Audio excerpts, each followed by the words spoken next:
Chapter 10. His Infamy. 1. When Denry, at a single stroke, werreted his mother and proved his adventurous spirit by becoming the possessor of one of the first motor cars ever owned in Bursley, his instinct naturally was to run up to Councillor Cotterill's in it. Not that he loved Councillor Cotterill, and therefore wished to make him a partaker in his joy, for he did not love Councillor Cotterill. He had never been able to forgive Nellie's father for those patronising airs years and years before at Llandudno. Airs, indeed, which had not even yet disappeared from Cotterill's attitude towards Denry. Though they were councillors on the same town council, though Denry was getting richer and Cotterill was assuredly not getting richer, the latter's face and tone always seemed to be saying to Denry, "Well, you're not doing so badly for a beginner." So Denry did not care to lose an opportunity of impressing Councillor Cotterill. Moreover, Denry had other reasons for going up to the Cotterills. There existed a sympathetic bond between him and Mrs. Cotterill, despite her prim taciturnity and her exasperating habit of sitting with her hands pressed tight against her body and one over the other. Occasionally he teased her, and she liked being teased. He had glimpses now and then of her secret soul. He was perhaps the only person in Bursley thus privileged. Then there was Nellie. Denry and Nellie were great friends. For the rest of the world she had grown up, but not for Denry, who treated her as the chocolate child, while she, if she called him anything, called him respectfully Mr. The Cotterills had a fairly large old house with a good garden, up Bycars Lane, above the new park, and above all those red streets which Mr. Cotterill had helped to bring into being. Mr. Cotterill had built new houses with terracotta facings for others, but preferred an old one in stucco for himself. His abode had been saved from the parcelling out of several Georgian estates. It was dignified. It had a double entrance gate, and from this portal the drive started off for the house door, but deliberately avoided reaching the house door until it had wandered in curves over the entire garden. That was the Georgian touch. The modern touch was shown in Councillor Cotterill's bay windows, bathroom, and garden squirter. There was stabling, in which were kept a Victorian dog-cart and Georgian horse, used by the councillor in his business. As sure as ever his wife or daughter wanted the dog-cart, it was either out or just going out, or the Georgian horse was fatigued and needed repose. The man who groomed the Georgian also ploughed the flower beds, broke the windows in cleaning them, and put blacking on brown boots. Two indoor servants had differing views as to the frontier between the kingdom of his duties and the kingdom of theirs. In fact, it was the usual spacious household of successful trade in a provincial town. Denry got to Bycars Lane without a breakdown. This was in the days, quite 13 years ago, when automobilists made their wills and took food supplies when setting forth. Hence Denry was pleased. The small but useful fund of prudence in him, however, forbade him to run the car along the unending sinuous drive. The May night was fine, and he left the loved vehicle with his new furs in the shadow of a monkey tree near the gate. As he was crunching towards the door, he had a beautiful idea. "I'll take 'em all out for a spin. There'll just be room," he said. Now, even to-day, when the very cabman drives his automobile, a man who buys a motor cannot say to a friend, "I've bought a motor. Come for a spin," in the same self-unconscious accents as he would say, "I've bought a boat. Come for a sail," or "I've bought a house. Come and look at it." Even to-day, and in the centre of London, there is still something about a motor. Well, something. Everybody who has bought a motor, and everybody who has dreamed of buying a motor, will comprehend me. Useless to feign that a motor is the most banal thing imaginable. It is not. It remains the supreme symbol of swagger.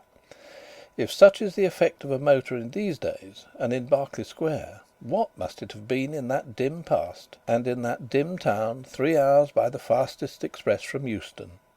The imagination must be forced to the task of answering this question. Then it will be understood that Denry was simply tingling with pride. "Master in?" he demanded of the servant, who was correctly starched but unkempt in detail. "No, sir, he ain't been in for tea." "I shall take the women out then," said Denry to himself. "Come in, come in!" cried a voice from the other side of the open door of the drawing-room. Nellie's voice. The manners and state of a family that has industrially risen combined the spectacular grandeur of the caste to which it has climbed with the ease and freedom of the caste which it has quitted. "Such a surprise!" said the voice. Nellie appeared, rosy. Denry threw his new motoring cap hastily onto the hall stand. No, he did not hope that Nellie would see it. He hoped that she would not see it. Now that the moment was really come to declare himself the owner of a motor car, he grew timid and nervous. He would have liked to hide his hat. But then Denry was quite different from our common humanity. He was capable even of feeling awkward in a new suit of clothes. A singular person. "Hello," she greeted him. "Hello," he greeted her. Their hands touched. "Father hasn't come yet," she added. He fancied she was not quite at ease. "Well," he said, "what's this surprise?" She motioned him into the drawing-room. The surprise was a wonderful woman, brilliant in black. Not black silk, but a softer, delicate stuff. She reclined in an easy chair with surpassing grace and self-possession.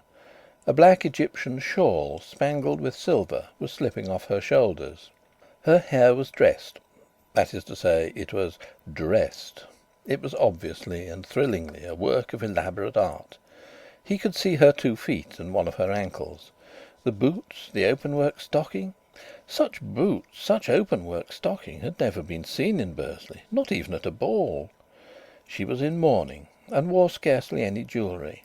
But there was a gleaming tint of gold here and there among the black, which resulted in a marvellous effect of richness. The least experienced would have said, and said rightly, this must be a woman of wealth and fashion. It was the detail that finished the demonstration. The detail was incredible. There might have been 10,000,000 stitches in the dress. 10 seamstresses might have worked on the dress for 10 years. An examination of it under a microscope could but have deepened one's amazement at it. She was something new in the Five Towns, something quite new. Denry was not equal to the situation. He seldom was equal to a small situation, and although he had latterly acquired a considerable amount of social savoir, he was constantly mislaying it, so that he could not put his hand on it at the moment when he most required it, as now. "Well, Denry?" said the wondrous creature in black, softly. And he collected himself as though for a plunge, and said, "Well, Ruth?" This was the woman whom he had once loved, kissed, and engaged himself to marry. He was relieved that she had begun with Christian names, because he could not recall her surname. He could not even remember whether he had ever heard it. All he knew was that after leaving Bursley to join her father in Birmingham, she had married somebody with a double name, somebody well off, somebody older than herself, somebody apparently of high social standing, and that this somebody had died. She made no fuss. There was no implication in her demeanour that she expected to be wept over as a lone widow, or that because she and he had on a time been betrothed, therefore they could never speak naturally to each other again. She just talked as if nothing had ever happened to her, and as if about 24 hours had elapsed since she had last seen him. He felt that she must have picked up this most useful diplomatic calmness in her contacts with her late husband's class. It was a valuable lesson to him. Always behave as if nothing had happened, no matter what has happened. To himself he was saying, "I'm glad I came up in my motor." He seemed to need something in self-defence against the sudden attack of all this wealth and all this superior social tact, and the motor car served excellently. "I've been hearing a great deal about you lately," said she, with a soft smile, unobtrusively rearranging a fold of her skirt. "Well," he replied, "I'm sorry. I can't say the same of you." Slightly perilous, perhaps, but still he thought it rather neat. "Oh," she said, "you see, I've been so much out of England. We were just talking about holidays. I was saying to Mrs. Cotterill that they certainly ought to go to Switzerland this year for a change." "Yes, Mrs. Capron Smith was just saying," Mrs. Cotterill put in.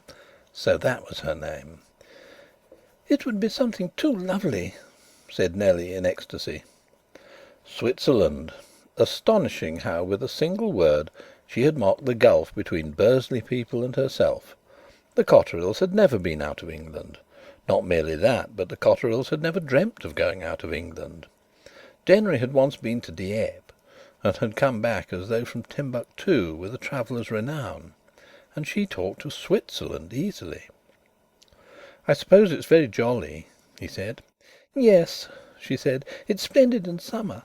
But of course the time is winter for the sports. Naturally, when you aren't free to take a bit of holiday in winter, you must be content with summer, and very splendid it is. I'm sure you'd enjoy it frightfully, Nell." "I'm sure I should, frightfully," Nellie agreed. "I shall speak to father. I shall make him..." "Now, Nellie," her mother warned her. "Yes, I shall, mother," Nellie insisted. "There is your father," observed Mrs Cotterill, after listening. Footsteps crossed the hall and died away into the dining room. "I wonder why on earth father doesn't come in here. He must have heard us talking," said Nellie, like a tyrant crossed in some trifle. A bell rang, and then the servant came into the drawing room and remarked, "If you please, mum," at Mrs Cotterill, and Mrs Cotterill disappeared, closing the door after her. "What are they up to between them?" Nellie demanded, and she too departed, with wrinkled brow, leaving Denry and Ruth together. It could be perceived on Nellie's brow that her father was going to "catch it." "I haven't seen Mr Cotterill yet," said Mrs Capron Smith. "When did you come?" Denry asked. "Only this afternoon." She continued to talk. As he looked at her, listening and responding intelligently now and then, he saw that Mrs Capron Smith was, in truth, the woman that Ruth had so cleverly imitated 10 years before. The imitation had deceived him then. He had accepted it for genuine. It would not have deceived him now. He knew that. Oh yes. This was the real article that could hold its own anywhere. Switzerland. And not simply Switzerland, but a refinement on Switzerland. Switzerland in winter. He divined that, in her opinion, Switzerland in summer was not worth doing, in the way of correctness. But in winter... 2. Nellie had announced a surprise for Denry as he entered the house. But Nellie's surprise for Denry, startling and successful though it proved, was as naught to the surprise which Mr Cotterill had in hand for Nellie, her mother, Denry, the town of Bursley, and various persons up and down the country. Mrs Cotterill came hysterically in upon the duologue between Denry and Ruth in the drawing room. From the activity of her hands, which, instead of being decently folded one over the other, were waving round her head in the strangest way, it was clear that Mrs Cotterill was indeed under the stress of a very unusual emotion. "It's those creditors at last. I knew it would be. It's all those creditors. They won't let him alone, and now they've done it." So Mrs Cotterill. She dropped into a chair. She no longer had any sense of shame, of what was due to her dignity. She seemed to have forgotten that certain matters are not proper to be discussed in drawing rooms. She had left the room Mrs Councillor Cotterill. She had returned to it nobody in particular, the personification of defeat. The change had operated in about 5 minutes. Mrs Capron Smith and Denry glanced at each other, and even Mrs Capron Smith was at a loss for a moment. Then Ruth approached Mrs Cotterill and took her hand. Perhaps Mrs Capron Smith was not so astonished after all. She and Nellie's mother had always been very friendly, and in the Five Towns very friendly means a lot. "Perhaps if you were to leave us," Ruth suggested, twisting her head to glance at Denry. It was exactly what he desired to do. There could be no doubt that Ruth was supremely a woman of the world. Her tact was faultless. He left them, saying to himself, "Well, here's a go." In the hall, through an open door, he saw Councillor Cotterill standing against the dining room mantelpiece. When Cotterill caught sight of Denry, he straightened himself into a certain uneasy perkiness. "Young man," he said, in a counterfeit of his old patronising tone, "come in here. You might as well hear about it. You're a friend of ours. Come in and shut the door." Nellie was not in view. Denry went in and shut the door. "Sit down," said Cotterill. And it was just as if he had said: "Now, you're a fairly bright sort of youth, and you haven't done so badly in life, and as a reward I mean to admit you to the privilege of hearing about our ill luck, which, for some mysterious reason, reflects more credit on me than your good luck reflects on you, young man." And he stroked his straggling grey beard. "I'm going to file my petition to morrow," said he, and gave a short laugh. "Really?" said Denry, who could think of nothing else to say. His name was not Capron Smith. "Yes, they won't leave me any alternative," said Mr. Cotterill. Then he gave a brief history of his late commercial career to the young man, and he seemed to figure it as a sort of tug of war between his creditors and his debtors, he himself being the rope. He seemed to imply that he had always done his sincere best to attain the greatest good of the greatest number, but that those wrong-headed creditors had consistently thwarted him. However, he bore them no grudge. It was the fortune of the tug of war. He pretended, with shabby magnificence of spirit, that a bankruptcy, at the age of near 60, in a community where one has cut a figure, is a mere passing episode. "Are you surprised?" he asked, foolishly, with a sheepish smile. Denry took vengeance for all the patronage that he had received during a decade. "No," he said. "Are you?" Instead of kicking Denry out of the house for an impudent young jackanapes, Mr. Cotterill simply resumed his sheepish smile. Denry had been surprised for a moment, but he had quickly recovered. Cotterill's downfall was one of those events which any person of acute intelligence can foretell after they have happened.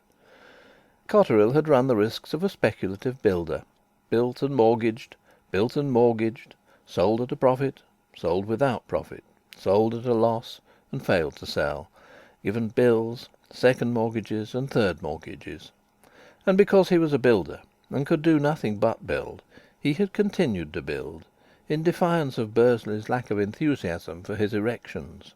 If rich gold deposits had been discovered in Bursley Municipal Park, Cotterill would have owned a mining camp and amassed immense wealth.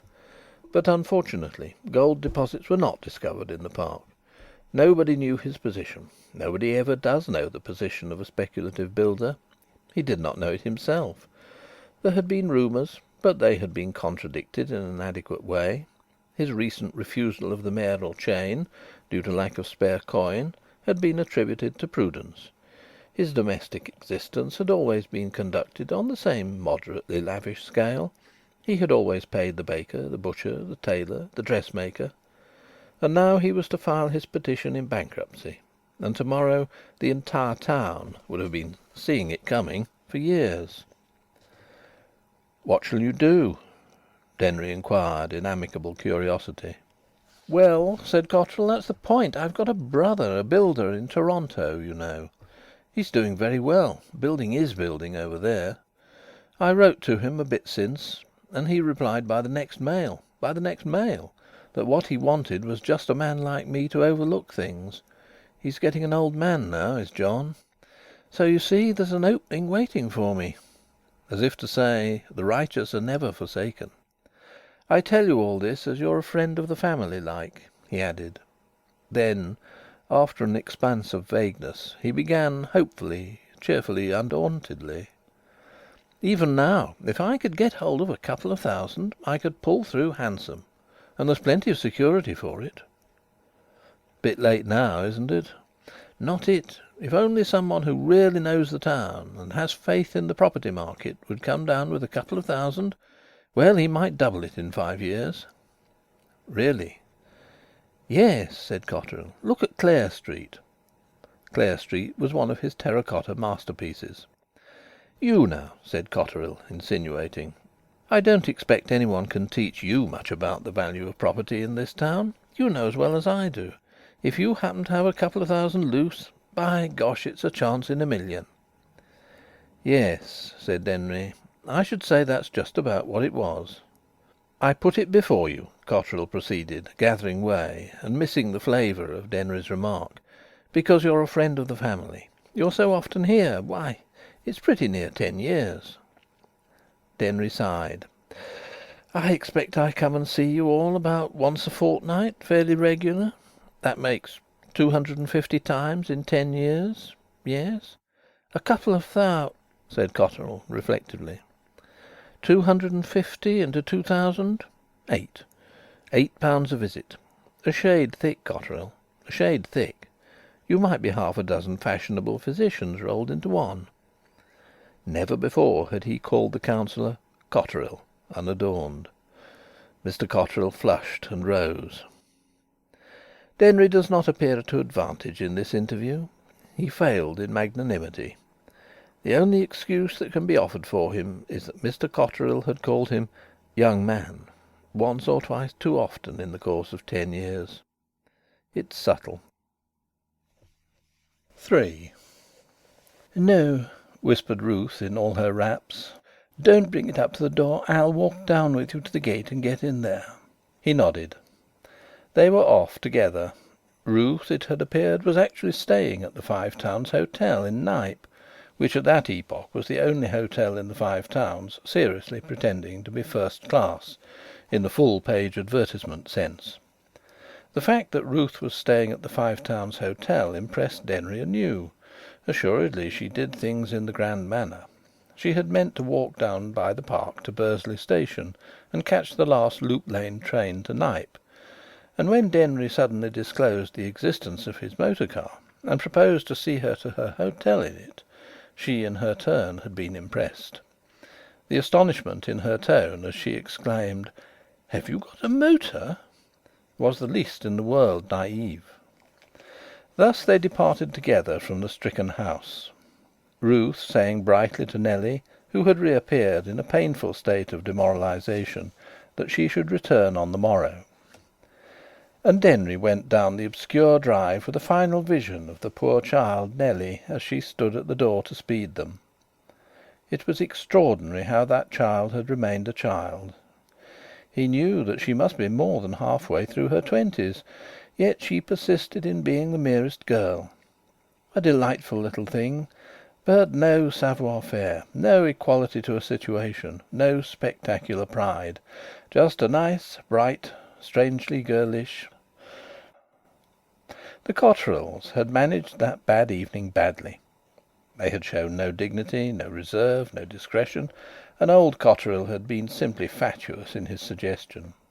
As for Mrs. Cotterill, she was completely overcome, and it was due solely to Ruth's calm, managing influence that Nellie, nervous and whimpering, had wound herself up to come and shut the front door after the guests. It was all very sad. When he had successfully started the car, and they were sliding down the Moorhouse Hill together, side by side, their shoulders touching, Denry threw off the nightmarish effect of the bankrupt household. After all, there was no reason why he should be depressed. He was not a bankrupt. He was steadily adding riches to riches. He acquired wealth mechanically now. Owing to the habits of his mother, he never came within miles of living up to his income. And Ruth, she too was wealthy. He felt that she must be wealthy in the strict significance of the term. And she completed wealth by experience of the world. She was his equal. She understood things in general. She had lived, travelled, suffered, reflected. In short, she was a complete article of manufacture. She was no little clinging raw girl. Further, she was less hard than of yore. Her voice and gestures had a different quality. The world had softened her. And it occurred to him suddenly that her sole fault, extravagance, had no importance now that she was wealthy.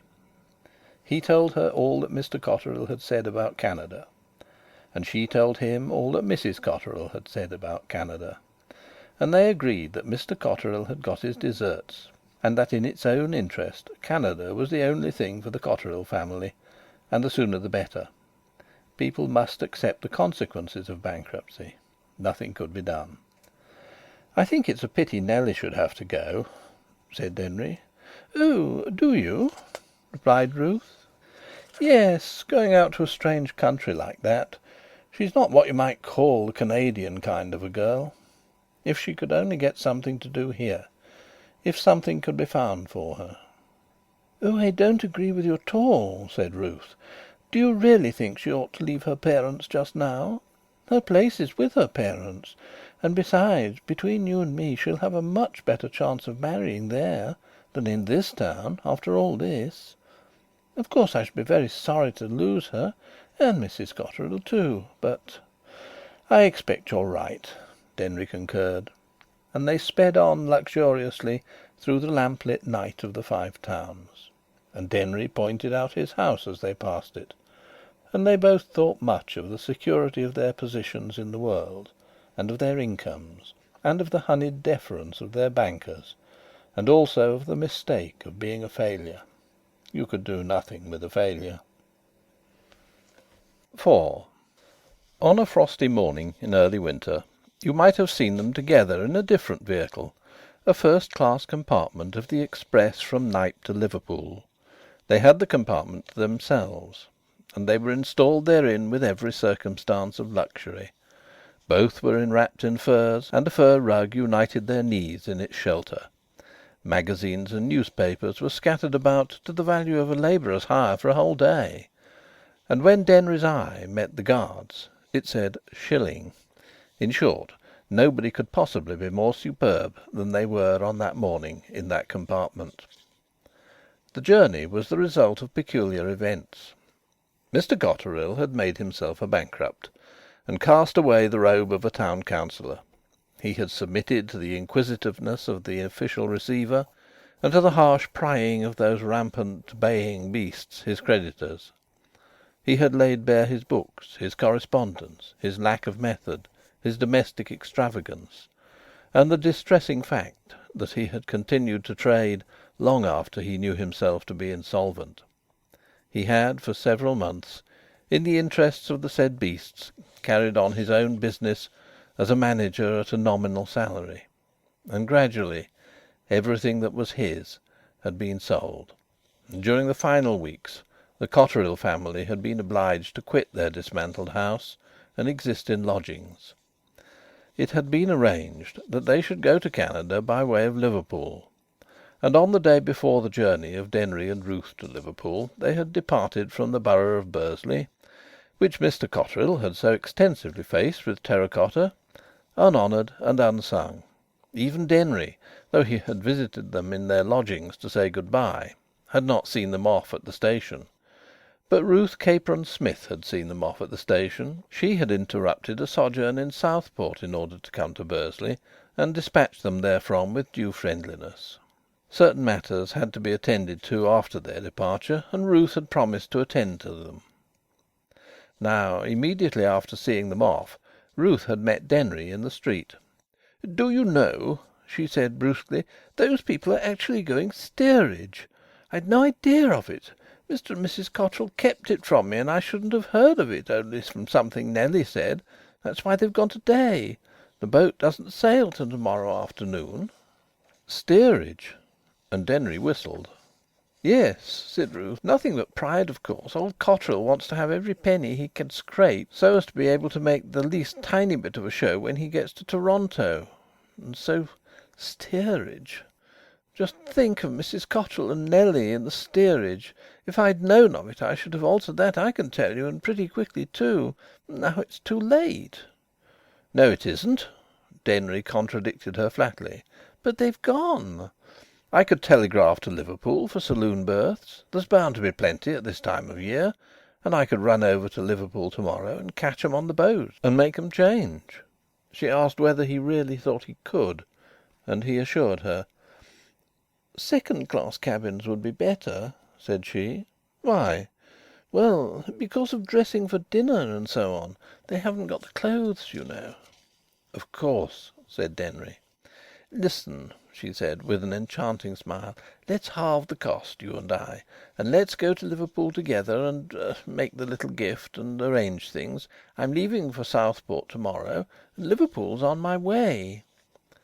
Denry was delighted by the suggestion, and telegraphed to Liverpool with success. Thus they found themselves on that morning in the Liverpool express together. The work of benevolence in which they were engaged had a powerful influence on their mood, which grew both intimate and tender. Ruth made no concealment of her regard for Denry, And as he gazed across the compartment at her, exquisitely mature, she was slightly older than himself, dressed to a marvel, perfect in every detail of manner, knowing all that was to be known about life, and secure in a handsome fortune. As he gazed, Denry reflected joyously, victoriously: "I've got the dibs, of course, but she's got them too, perhaps more. Therefore she must like me for myself alone. This brilliant creature has been everywhere and seen everything, and she comes back to the Five Towns, and comes back to me." It was his proudest moment, and in it he saw his fortune far more glorious than he had dreamt. "When shall you be out of mourning?" he inquired. "In 2 months," said she. This was not a proposal and acceptance, but it was very nearly one. They were silent and happy. Then she said: "Do you ever have business in Southport?" And he said, in a unique manner: "I shall have."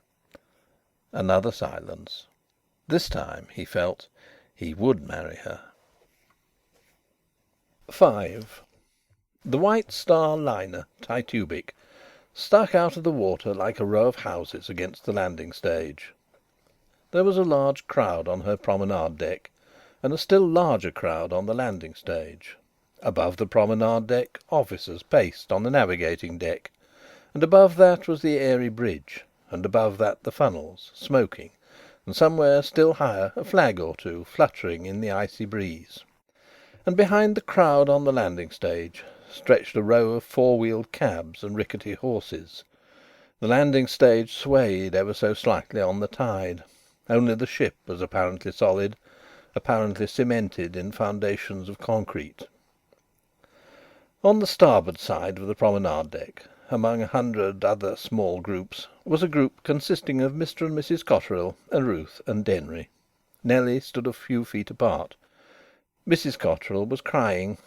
People naturally thought she was crying because of the adieus, but she was not. She wept because Denry and Ruth, by sheer force of will, had compelled them to come out of the steerage and occupy beautiful and commodious berths in the second cabin, where the manner of the stewards was quite different. She wept because they had been caught in the steerage. She wept because she was ashamed, and because people were too kind. She was at once delighted and desolated. She wanted to outpour psalms of gratitude, and also she wanted to curse. Mr Cotterill said stiffly that he should repay, and that soon. An immense bell sounded impatiently. "We'd better be shunting," said Denry. "That's the second." In exciting crises he sometimes employed such peculiar language as this, and he was very excited. He had done a great deal of rushing about. The upraising of the Cotterill family from the social Hades of the steerage to the respectability of the second cabin had demanded all his energy, and a lot of Ruth's. Ruth kissed Mrs Cotterill, and then Nellie. And Mrs Cotterill and Nellie acquired rank and importance for the whole voyage by reason of being kissed in public by a woman so elegant and aristocratic as Ruth Capron Smith. And Denry shook hands. He looked brightly at the parents, but he could not look at Nellie, nor could she look at him. Their handshaking was perfunctory. For months their playful intimacy had been in abeyance. "Good bye." "Good luck." "Thanks. Good bye." "Good bye." The horrible bell continued to insist.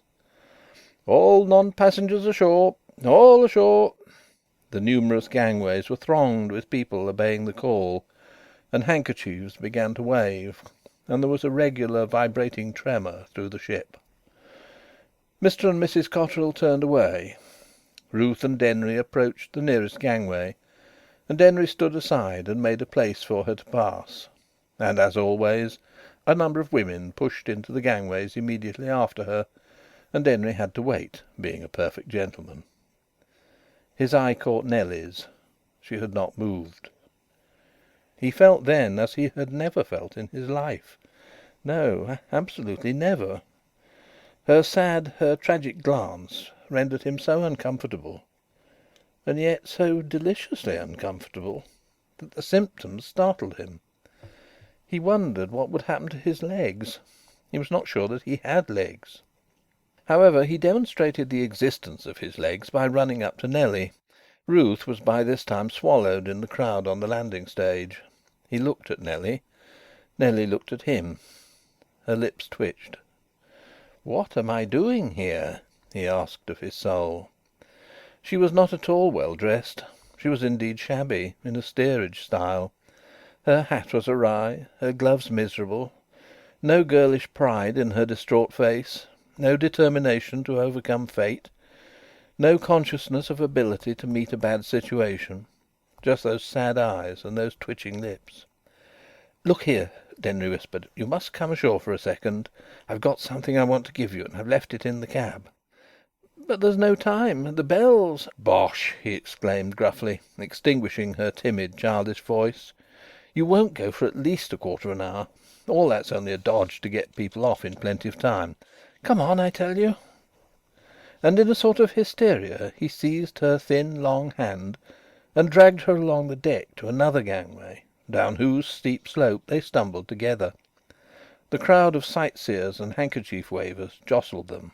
They could see nothing but heads and shoulders, and the great side of the ship rising above. Denry turned her back on the ship. "This way." He still held her hand. He struggled to the cab rank. "Which one is it?" she asked. "Any one. Never mind which. Jump in." And to the first driver whose eye met his, he said, "Lime Street Station."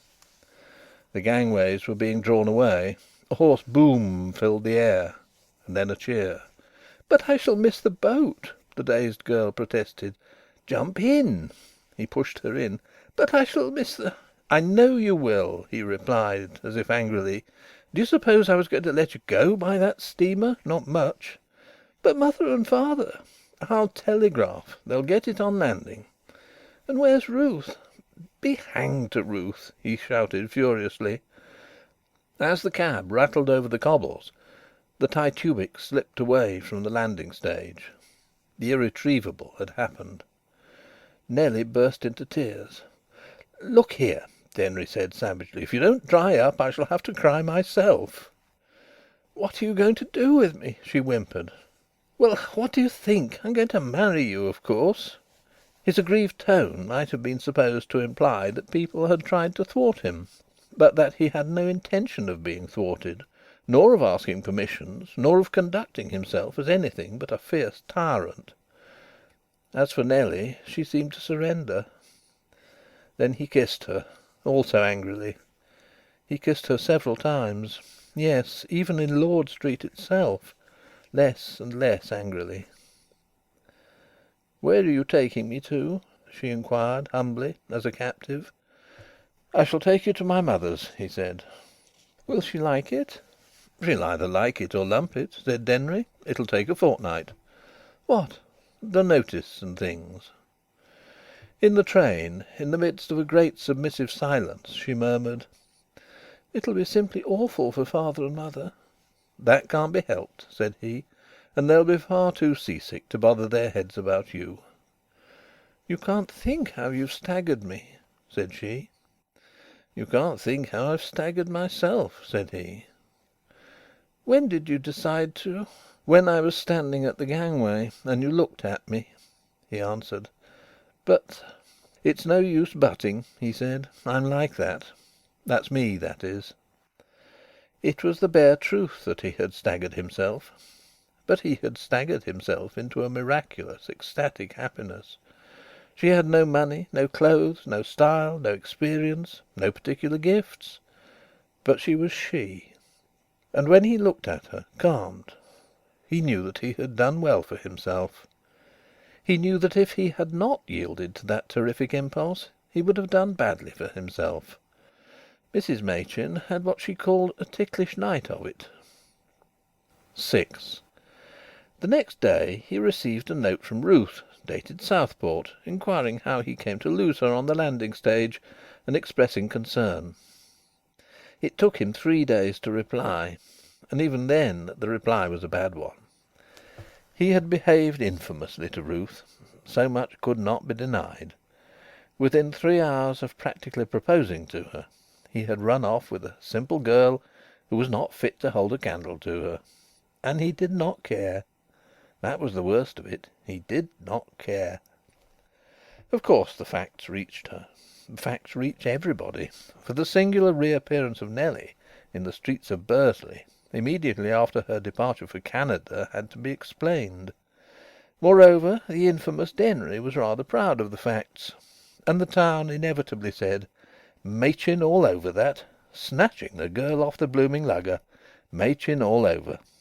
And Denry agreed privately that it was Machin all over. What other chap, he demanded of the air, would have thought of it, or had the pluck? It was mere malice on the part of destiny that caused Denry to run across Mrs. Cavern Smith at Euston some weeks later.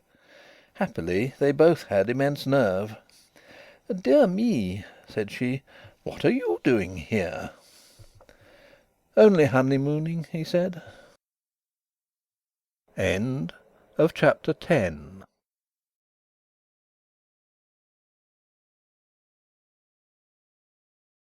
Chapter 11. 1. Although Denry was extremely happy as a bridegroom, and capable of the most foolish symptoms of affection in private, he said to himself, and he said to Nellie, and she sturdily agreed with him, "We aren't going to be the ordinary silly honeymooners," by which of course he meant that they would behave so as to be taken for staid married persons. They failed thoroughly in this enterprise as far as London, where they spent a couple of nights, but on leaving Charing Cross they made a new and better start in the light of experience. Their destination, it need hardly be said, was Switzerland. After Mrs. Capron Smith's remarks on the necessity of going to Switzerland in winter if one wished to respect oneself, there was really no alternative to Switzerland. Thus it was announced in the Signal, which had reported the wedding in 10 lines, owing to the excessive quietude of the wedding, that Mr. and Mrs. Councillor Machin were spending a month at Montpridoux sur Montreux, on the Lake of Geneva, and the announcement looked very well. At Dieppe they got a through carriage. There were several through carriages for Switzerland on the train. In walking through the corridors from one to another, Denry and Nellie had their first glimpse of the world which travels, and which runs off for a holiday whenever it feels in the mood. The idea of going for a holiday in any month but August seemed odd to both of them. Denry was very bold, and would insist on talking in a naturally loud voice. Nellie was timid and clinging. "What do you say?" Denry would roar at her when she half whispered something, and she had to repeat it so that all could hear. It was part of their plan to address each other curtly, brusquely, and to frown and to pretend to be slightly bored by each other. They were outclassed by the world which travels. Try as they might, even Denry was morally intimidated. He had managed his clothes fairly correctly. He was not ashamed of them, and Nellie's were by no means the worst in the compartments. Indeed, according to the standard of some of the more intimidating women, Nellie's costume erred in not being quite sufficiently negligent, sufficiently anyhow. And they had plenty, and 10 times plenty, of money, and the consciousness of it. Expense was not being spared on that honeymoon. And yet, well, all that can be said is that the company was imposing. The company, which was entirely English, seemed to be unaware that any one ever did anything else but travel luxuriously to places mentioned in second-year geographies. It astounded Nellie that there should be so many people in the world with nothing to do but spend, and they were constantly saying the strangest things with an air of perfect calm. "How much did you pay for the excess luggage?" an untidy young woman asked of an old man. "Oh, £13," answered the old man carelessly. And not long before, Nellie had scarcely escaped 10 days in the steerage of an Atlantic liner.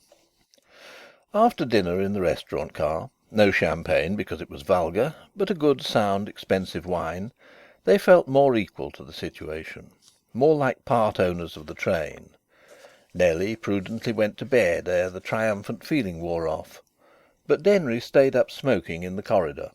He stayed up very late, being proud and happy and too avid of new sensations to be able to think of sleep. It was a match which led to a conversation between himself and a thin, drawling, overbearing fellow with an eyeglass. Denry had hated this lordly creature all the way from Dieppe. In presenting him with a match he felt that he was somehow getting the better of him. For the match was precious in the nocturnal solitude of the vibrating corridor. The mere fact that two people are alone together and awake, divided from a sleeping or sleepy population only by a row of closed mysterious doors, will do much to break down social barriers. The excellence of Denry's cigar also helped. It atoned for the breadth of his accent. He said to himself, "I'll have a bit of a chat with this Johnny." And then he said aloud, "Not a bad train, this." "No," the eyeglass agreed languidly. "Pity they give you such a beastly dinner." And Denry agreed hastily that it was. Soon they were chatting of places, and somehow it came out of Denry that he was going to Montreux. The eyeglass professed its indifference to Montreux in winter, but said the resorts above Montreux were all right, such as Caux or Pridoux. And Denry said, "Well, of course, shouldn't think of stopping in Montreux. Going to try Pridoux." The eyeglass said it wasn't going as far as Switzerland yet. It meant to stop in the Jura. "Geneva's a pretty deadly place, ain't it?" said the eyeglass after a pause.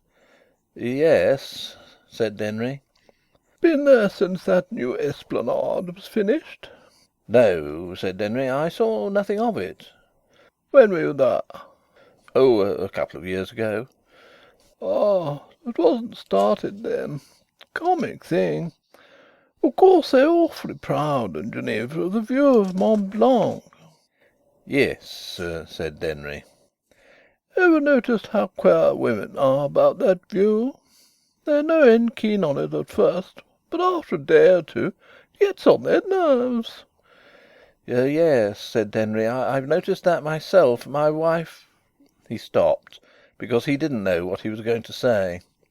The eyeglass nodded understandingly. "All alike," it said.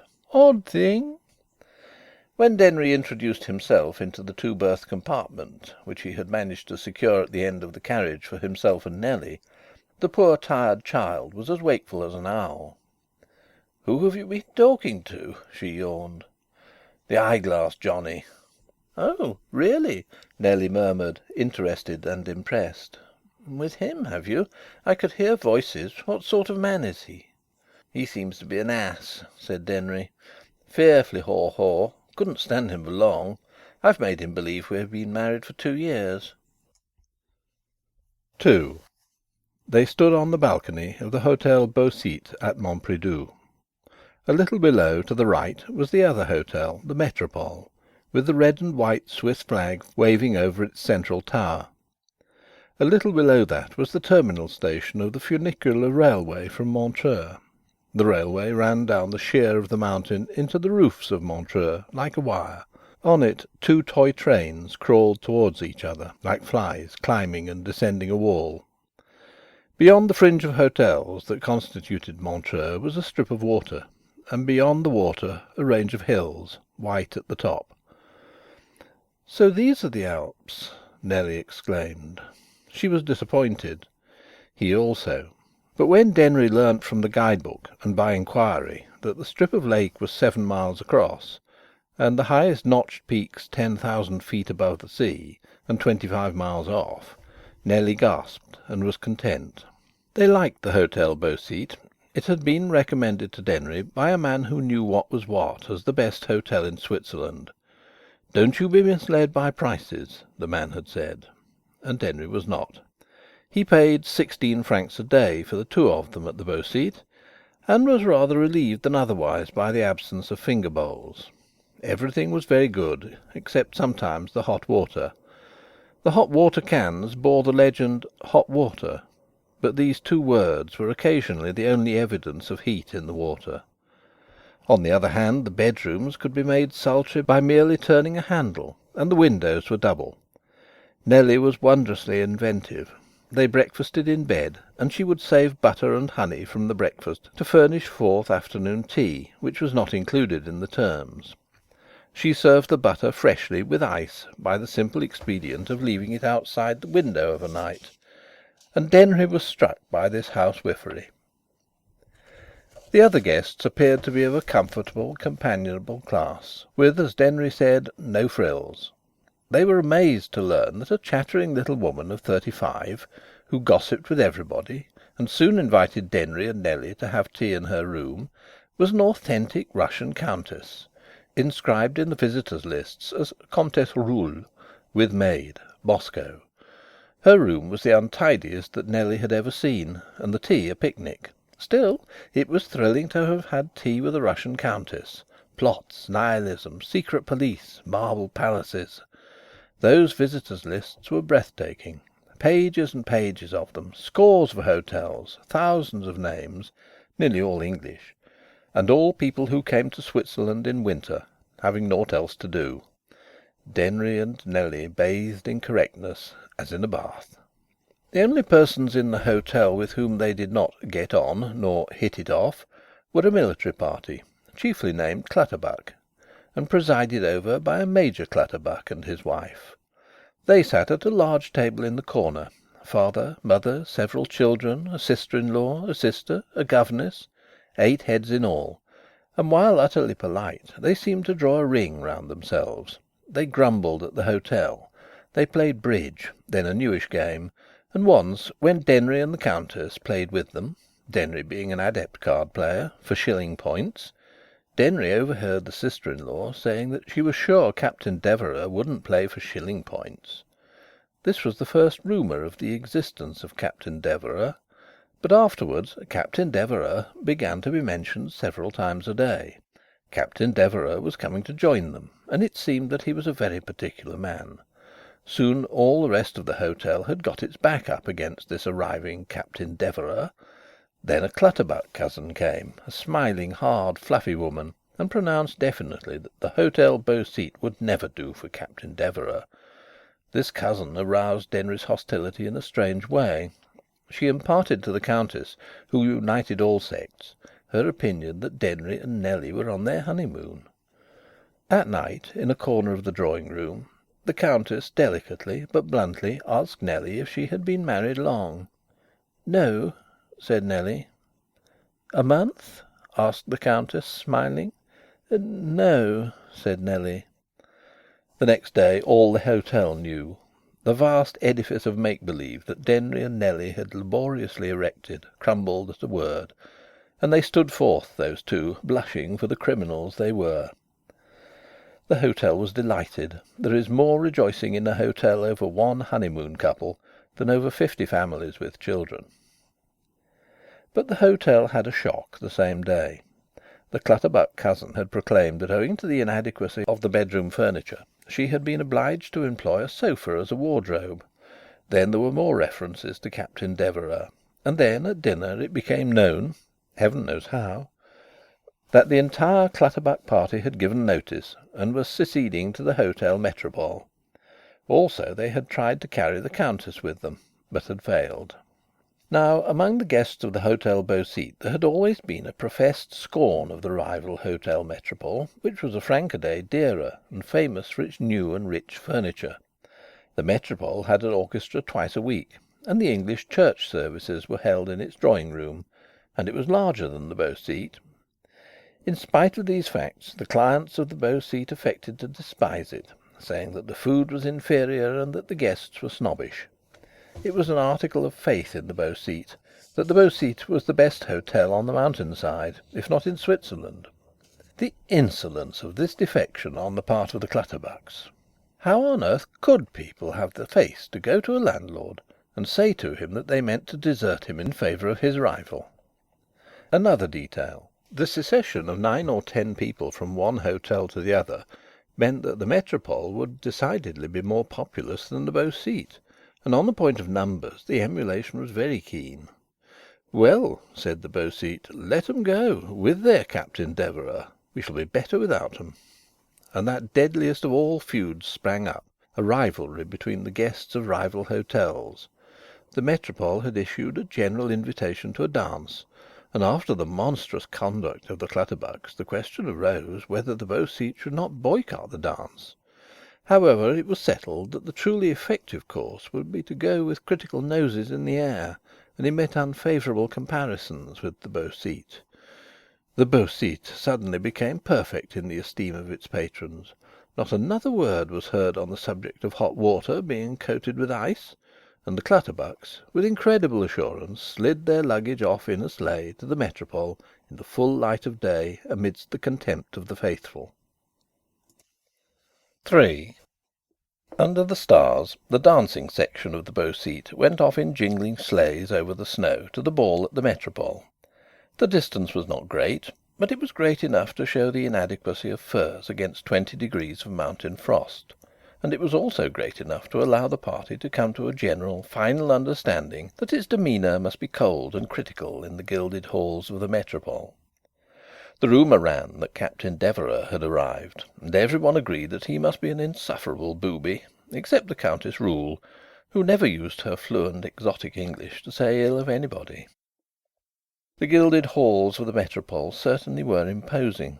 The hotel was incontestably larger than the Beau Site, newer, more richly furnished. Its occupants, too, had a lordly way with them, trying to others, but inimitable. Hence the visitors from the Beau Site, as they moved to and fro beneath those crystal chandeliers from Tottenham Court Road, had their work cut out to maintain the mien of haughty indifference. Nellie, for instance, frankly could not do it, and Denry did not do it very well. Denry, nevertheless, did score 1 point over Mrs. Clutterbuck's fussy cousin. "Captain Deverax has come," said this latter. "He was very late. He'll be downstairs in a few minutes. We shall get him to lead the cotillion."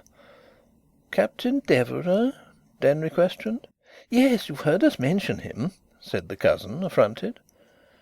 "Possibly," said Denry. "I don't remember." On hearing this brief colloquy, the cohorts of the Beau Site felt that in Denry they possessed the making of a champion. There was a disturbing surprise, however, waiting for Denry. The lift descended, and with a peculiar double action of his arms on the doors, like a pantomime fairy emerging from an enchanted castle, a tall, thin man stepped elegantly out of the lift and approached the company with a certain mincingness. But before he could reach the company, several young women had rushed towards him, as though with the intention of committing suicide by hanging themselves from his neck. He was in an evening suit so perfect in detail that it might have sustained comparison with the costume of the head waiter, and he wore an eyeglass in his left eye. It was the eyeglass that made Denry jump. For 2 seconds he dismissed the notion, but another 2 seconds of examination showed beyond doubt that this eyeglass was the eyeglass of the train, and Denry had apprehensions. "Captain Deverax!" exclaimed several voices. The manner in which the youthful and the mature fair clustered around this captain, aged 40 and not handsome, was really extraordinary to the males of the Hôtel Beau Site. Even the little Russian countess attached herself to him at once, and by reason of her title, her social energy, and her personal distinction, she took natural precedence of the others. "Recognise him?" Denry whispered to his wife. Nellie nodded. "He seems rather nice," she said diffidently. "Nice?" Denry repeated the adjective. "The man's an ass." And the majority of the Beau Site party agreed with Denry's verdict either by word or gesture. Captain Deverax stared fixedly at Denry, then smiled vaguely and drawled, "Hullo! How d'you do?" And they shook hands.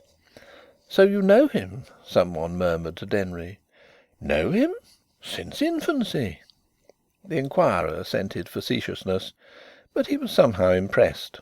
The remarkable thing was that though he regarded Captain Deverax as a popinjay, he could not help feeling a certain slight satisfaction in the fact that they were, in some sort, acquaintances. Mystery of the human heart. He wished sincerely that he had not, in his conversation with the captain in the train, talked about previous visits to Switzerland. It was dangerous. The dance achieved that brightness and joviality which entitle a dance to call itself a success. The cotillion reached brilliance owing to the captaincy of Captain Deverax.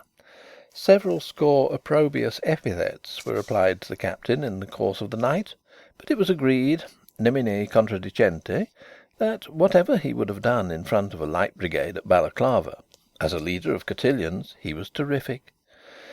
Many men, however, seemed to argue that if a man who was a man led a cotillion, he ought not to lead it too well, on pain of being considered a coxcomb. At the close, during the hot soup, the worst happened. Denry had known that it would. Captain Deverax was talking to Nellie, who was respectfully listening, about the scenery, when the Countess came up, plate in hand. "No, no," the Countess protested. "As for me, I hate your mountains. I was born in the steppe, where it is all level. Level! Your mountains close me in. I am only here by order of my doctor. Your mountains get on my nerves." She shrugged her shoulders. Captain Deverax smiled. "It's the same with you, isn't it?" he said, turning to Nellie. "Oh no," said Nellie, simply. "But your husband told me the other day that when you and he were in Geneva a couple of years ago, the view of Mont Blanc used to upset you." "View of Mont Blanc?" Nellie stammered. Everyone was aware that she and Denry had never been in Switzerland before, and that their marriage was indeed less than a month old. "You misunderstood me," said Denry gruffly. "My wife hasn't been to Geneva." "Oh!" drawled Captain Deverax. His "Oh!" contained so much of insinuation, disdain, and lofty amusement that Denry blushed, and when Nellie saw her husband's cheek, she blushed in competition, and defeated him easily. It was felt that either Denry had been romancing to the Captain, or that he had been married before, unknown to his Nellie, and had been "carrying on" at Geneva. The situation, although it dissolved of itself in a brief space, was awkward. It discredited the Hôtel Beau Site. It was in the nature of a repulse for the Hôtel Beau Site, franc a day cheaper than the Métropole, and of a triumph for the popinjay. The fault was utterly Denry's. Yet he said to himself, "I'll be even with that chap." On the drive home he was silent. The theme of conversation in the sleighs, which did not contain the Countess, was that the Captain had flirted tremendously with the Countess, and that it amounted to an affair. 4. Captain Deverax was equally salient in the department of sports. There was a fair sheet of ice, obtained by cutting into the side of the mountain, and a very good tobogganing track, about half a mile in length and full of fine curves, common to the two hotels. Denry's predilection was for the track. He would lie on his stomach on the little contrivance which the Swiss call a luge, and which consists of naught but 3 bits of wood and 2 steel-clad runners, and would course down the perilous curves at 20 miles an hour. Until the Captain came, this was regarded as dashing, because most people were content to sit on the luge and travel legs foremost instead of head foremost. But the Captain, after a few eights on the ice, intimated that for the rest no sport was true sport save the sport of ski running. He allowed it to be understood that luges were for infants. He had brought his skis, and these instruments of locomotion, some 6 feet in length, made a sensation among the inexperienced. For when he had strapped them to his feet, the Captain, while stating candidly that his skill was as nothing to that of the Swedish professionals at St. Moritz, could assuredly slide over snow in a manner prodigious and beautiful. And he was exquisitely clothed for the part. His knickerbockers, in the elegance of their lines, were the delight of beholders. Skiing became the rage. Even Nellie insisted on hiring a pair, and the pronunciation of the word "ski" aroused long discussions and was never settled by anybody. The Captain said "ski," but he did not object to "she," which was said to be the more strictly correct by a lady who knew someone who had been to Norway. People with no shame and no feeling for correctness said brazenly "sky." Denry, whom nothing could induce to desert his luge, said that obviously "ski" could only spell "planks," and thanks to his inspiration this version was adopted by the majority. On the second day of Nellie's struggle with her skis she had more success than she either anticipated or desired. She had been making experiments at the summit of the track, slithering about, falling, and being restored to uprightness by as many persons as happened to be near.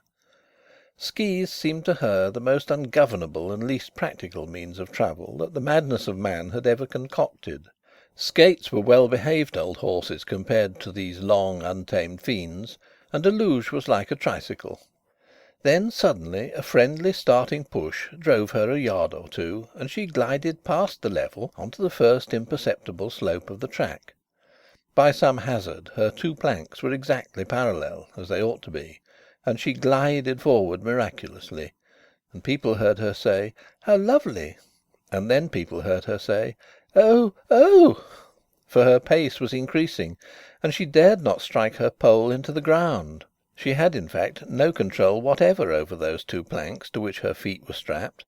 She might have been Mazeppa and they mustangs. She could not even fall.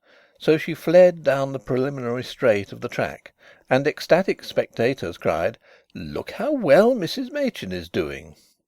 Mrs Machin would have given all her furs to be anywhere off those planks.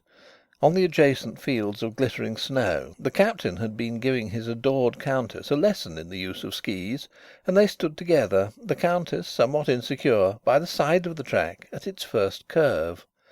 Nellie, dumb with excitement and amazement, swept towards them. "Look out!" cried the Captain. In vain. He might himself perhaps have escaped, but he could not abandon his Countess in the moment of peril, and the Countess could only move after much thought and many efforts, being scarce more advanced than Nellie.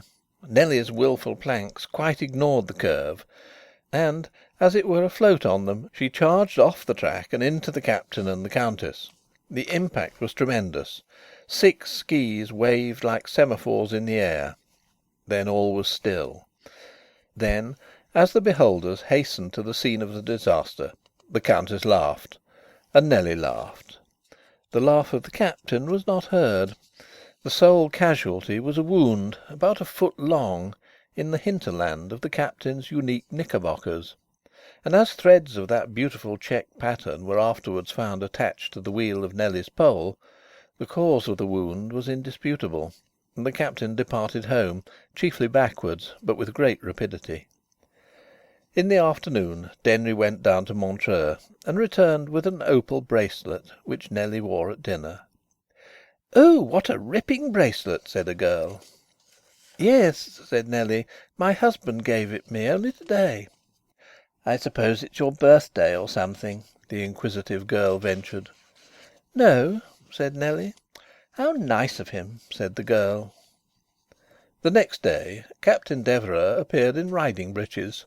They were not correct for ski running, but they were the best he could do. He visited a tailor's in Montreux. 5. The Countess Ruhl had a large sleigh of her own, also a horse. Both were hired from Montreux. In this vehicle, sometimes alone, sometimes with a male servant, she would drive at Russian speed over the undulating mountain roads, and for such expeditions she always wore a large red cloak with a hood. Often she was thus seen, in the afternoon. The scarlet made a bright moving patch on the vast expanses of snow. Once, at some distance from the village, 2 tale-tellers observed a man on skis careering in the neighbourhood of the sleigh. It was Captain Deverax. The flirtation, therefore, was growing warmer and warmer. The hotels hummed with the tidings of it. But the Countess never said anything, nor could anything be extracted from her by even the most experienced gossips. She was an agreeable but a mysterious woman, as befitted a Russian countess. Again and again were she and the Captain seen together afar off in the landscape. Certainly it was a novelty in flirtations. People wondered what might happen between the two at the fancy dress ball which the Hôtel Beau Site was to give in return for the hospitality of the Hôtel Métropole. The ball was offered, not in love, but in emulation, almost in hate, for the jealousy displayed by the Beau Site against the increasing insolence of the Métropole had become acute. The airs of the Captain and his lieges, the Clutterbuck party, had reached the limit of the Beau Site's endurance. The Métropole seemed to take it for granted that the Captain would lead the cotillion at the Beau Site's ball, as it had led it at the Métropole's. And then, on the very afternoon of the ball, the Countess received a telegram, it was said from St. Petersburg, which necessitated her instant departure, and she went, in an hour, down to Montreux by the funicular railway, and was lost to the Beau Site. This was a blow to the prestige of the Beau Site, for the Countess was its chief star, and moreover much loved by her fellow guests, despite her curious weakness for the popinjay and the mystery of her outings with him. In the stables Denry saw the Countess's hired sleigh and horse, and in the sleigh her glowing red cloak, and he had one of his ideas, which he executed, although snow was beginning to fall. In 10 minutes he and Nellie were driving forth, and Nellie, in the red cloak, held the reins. Denry, in a coachman's furs, sat behind. They whirled past the Hôtel Métropole, and shortly afterwards, on the wild road towards Attalens, Denry saw a pair of skis scudding as quickly as skis can scud in their rear. It was astonishing how the sleigh, with all the merry jingle of its bells, kept that pair of skis at a distance of about 100 yards. It seemed to invite the skis to overtake it, and then to regret the invitation and flee further. Up the hills it would crawl, for the skis climbed slowly. Downhill it galloped, for the skis slid on the slopes at a dizzy pace.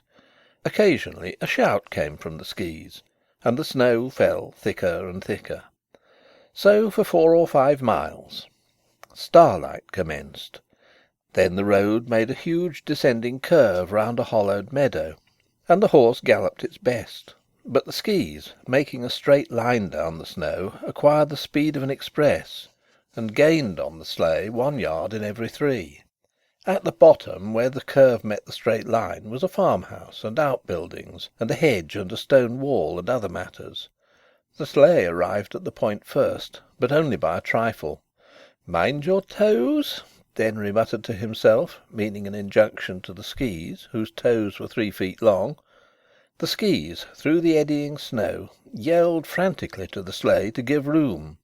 The skis shot up into the road, and in swerving aside swerved into a snow-laden hedge, and clean over it into the farmyard, where they stuck themselves up in the air, as skis will when the person to whose feet they are attached is lying prone. The door of the farm opened, and a woman appeared. She saw the skis at her doorstep. She heard the sleigh bells, but the sleigh had already vanished into the dusk. "Well, that was a bit of a lark, that was, Countess," said Denry to Nellie. "That will be something to talk about. We'd better drive home through Corsier, and quick too. It'll be quite dark soon." "Supposing he's dead?" Nellie breathed, aghast, reining in the horse. "Not he," said Denry. "I saw him beginning to sit up." "But how will he get home?" "It looks a very nice farmhouse," said Denry. "I should think he'd be sorry to leave it." 6. When Denry entered the dining room of the Beau Site, which had been cleared for the ball, his costume drew attention not so much by its splendour or ingenuity as by its peculiarity. He wore a short Chinese-shaped jacket, which his wife had made out of blue linen, and a flat Chinese hat to match, which they had constructed together on a basis of cardboard. But his thighs were enclosed in a pair of absurdly ample riding breeches of an impressive check and cut to a comic exaggeration of the English pattern. He had bought the cloth for these at the tailor's in Montreux. Below them were very tight leggings, also English. In reply to a question as to what or whom he supposed himself to represent, he replied: "A captain of Chinese cavalry, of course." And he put an eyeglass into his left eye and stared. Now it had been understood that Nellie was to appear as Lady Jane Grey, but she appeared as Little Red Riding Hood, wearing over her frock the forgotten cloak of the Countess Ruhl. Instantly he saw her, Denry hurried towards her, with a movement of the legs and a flourish of the eyeglass in his left hand, which powerfully suggested a figure familiar to every member of the company. There was laughter. People saw that the idea was immensely funny and clever, and the laughter ran about like fire. At the same time some persons were not quite sure whether Denry had not lapsed a little from the finest taste in this caricature, and all of them were secretly afraid that the uncomfortable might happen when Captain Deverax arrived. However, Captain Deverax did not arrive.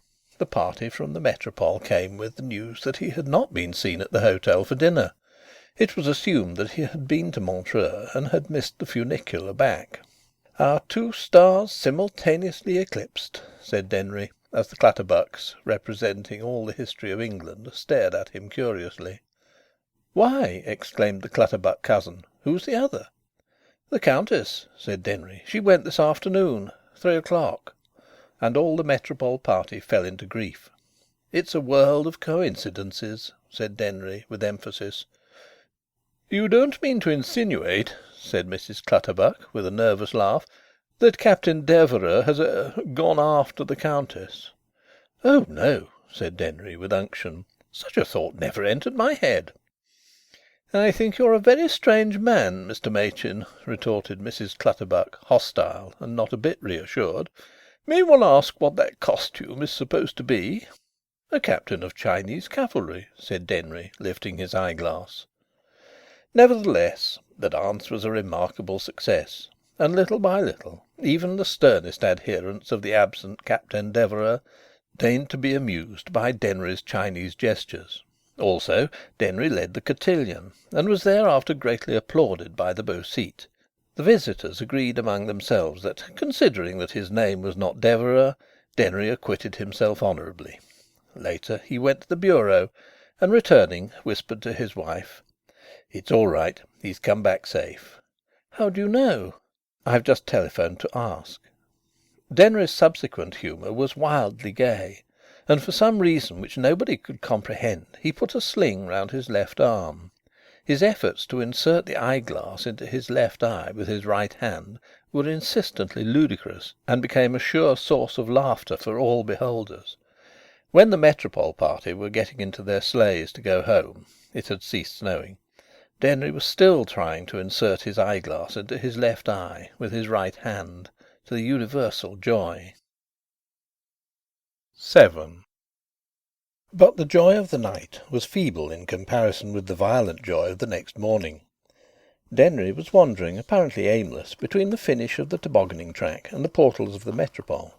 The snowfall had repaired the defects of the worn track, but it needed to be flattened down by use, and a number of conscientious lugeurs were flattening it by frequent descents, which grew faster at each repetition.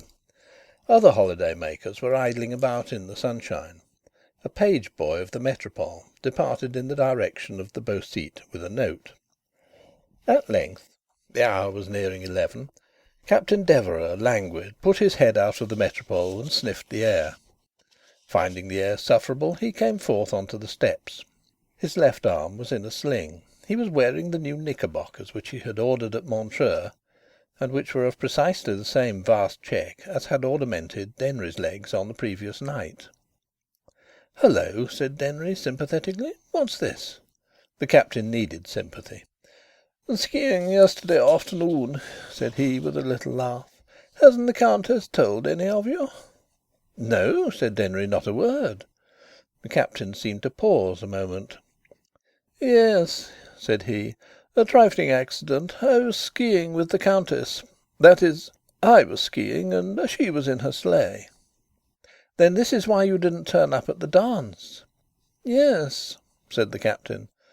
"Well," said Denry, "I hope it's not serious. I can tell you one thing. The cotillion was a most fearful frost without you." The Captain seemed grateful. They strolled together toward the track. The first group of people that caught sight of the Captain, with his checked legs and his arm in a sling, began to smile. Observing this smile, and fancying himself deceived, the Captain attempted to put his eyeglass into his left eye with his right hand, and regularly failed. His efforts towards this feat changed the smiles to enormous laughter. "I dare say it's awfully funny," said he, "but what can a fellow do with one arm in a sling?"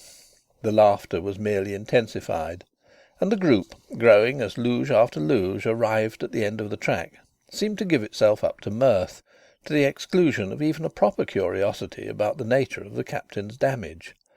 Each fresh attempt to put the eyeglass to his eye was coal on the crackling fire. The Clutterbucks alone seemed glum. "What on earth is the joke?" Denry asked primly. "Captain Deverax came to grief late yesterday afternoon, skiing with the Countess Ruhl. That's why he didn't turn up last night. By the way, where was it, Captain?" "On the mountain near Attalens," Deverax answered gloomily. "Happily there was a farmhouse near. It was almost dark." "With the Countess?" demanded a young, impulsive schoolgirl. "You did say the Countess, didn't you?" Denry asked.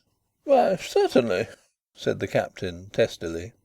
"Well," said the schoolgirl, with the nonchalant, thoughtless cruelty of youth, "considering we all saw the Countess off in the funicular at 3 o'clock, I don't see how you could have been skiing with her when it was nearly dark." And the child turned up the hill with her luge, leaving her elders to unknot the situation. "Oh yes," said Denry. "I forgot to tell you that the Countess left yesterday after lunch." At the same moment the page boy, reappearing, touched his cap and placed a note in the Captain's only free hand. "Couldn't deliver it, sir. The Comtesse left early yesterday afternoon." Convicted of imaginary adventure with noble ladies, the Captain made his retreat, muttering, back to the hotel. At lunch Denry related the exact circumstances to a delighted table, and the exact circumstances soon reached the Clutterbuck faction at the Métropole. On the following day the Clutterbuck faction and Captain Deverax, now fully enlightened, left Montpridoux for some paradise unknown. If murderous thoughts could kill, Denry would have lain dead. But he survived to go with about half the Beau Site guests to the funicular station to wish the Clutterbucks a pleasant journey. The Captain might have challenged him to a duel, but a haughty and icy ceremoniousness was deemed the best treatment for Denry. "Never show a wound" must have been the Captain's motto. The Beau Site had scored effectively, and now that its rival had lost 11 clients by one single train, it beat the Métropole even in vulgar numbers. Denry had an embryo of a conscience somewhere, and Nellie's was fully developed. "Well," said Denry, in reply to Nellie's conscience, "it serves him right for making me look a fool over that Geneva business. And besides, I can't stand uppishness, and I won't. I'm from the Five Towns, I am." Upon which singular utterance the incident closed. End of chapter 11.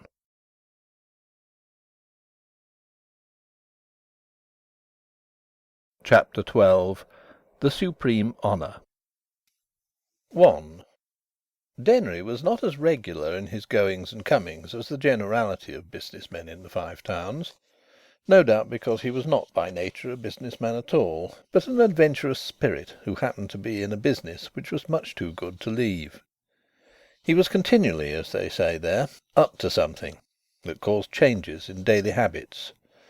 Moreover, the Universal Thrift Club (Limited) was so automatic and self-winding that Denry ran no risks in leaving it often to the care of his highly drilled staff. Still, he did usually come home to his tea about 6 o'clock of an evening, like the rest, and like the rest he brought with him a copy of the Signal to glance at during tea. One afternoon in July he arrived thus upon his waiting wife at Machin House, Bleakridge, and she could see that an idea was fermenting in his head. Nellie understood him.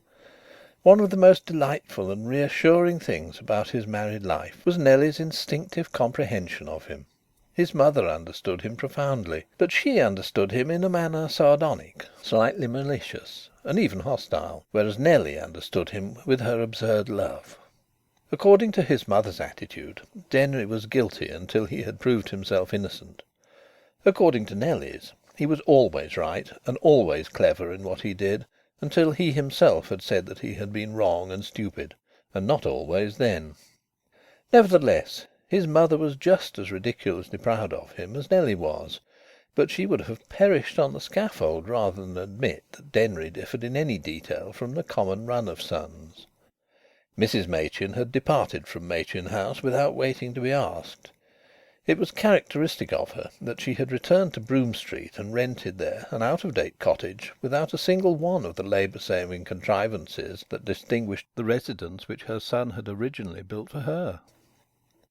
It was still delicious for Denry to sit down to tea in the dining-room, that miracle of conveniences, opposite the smile of his wife, which told him A, that he was wonderful, B, that she was enchanted to be alive, and C, that he had deserved her particularly caressing attentions and would receive them. On the afternoon in July the smile told him D, that he was possessed by one of his ideas. "Extraordinary how she tumbles to things," he reflected. Nellie's new fox terrier had come in from the garden through the French window and eaten part of a muffin, and Denry had eaten a muffin and a half before Nellie, straightening herself proudly and putting her shoulders back, a gesture of hers, thought fit to murmur, "Well, anything thrilling happened to day?"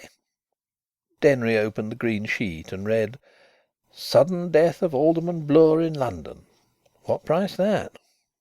"Oh!" exclaimed Nellie. "How shocked father will be. They were always rather friendly. By the way, I had a letter from mother this morning. It appears as if Toronto was a sort of paradise, but you can see the old thing prefers Bursley. Father's had a boil on his neck, just at the edge of his collar. He says it's because he's too well. What did Mr. Bloor die of?" "He was in the fashion," said Denry. "How?" "Appendicitis, of course. Operation, domino, all over in 3 days." "Poor man," Nellie murmured, trying to feel sad for a change, and not succeeding. "And he was to have been mayor in November, wasn't he? How disappointing for him." "I expect he's got something else to think about," said Denry. After a pause Nellie asked suddenly, "Who'll be mayor now?" "Well," said Denry, "His Worship Councillor Barlow, J.P., will be extremely cross if he isn't." "How horrid!" said Nellie, frankly. "And he's got nobody at all to be mayoress." "Mrs. Prettyman would be mayoress," said Denry. "When there's no wife or daughter it's always a sister, if there is one." "But can you imagine Mrs. Prettyman as mayoress? Why, they say she scrubs her own doorstep after dark. They ought to make you mayor." "Do you fancy yourself as mayoress?" he inquired. "I should be better than Mrs. Prettyman, anyhow." "I believe you'd make an A1 mayoress," said Denry. "I should be frightfully nervous," she confidentially admitted. "I doubt it," said he. The fact was that since her return to Bursley from the honeymoon, Nellie was an altered woman.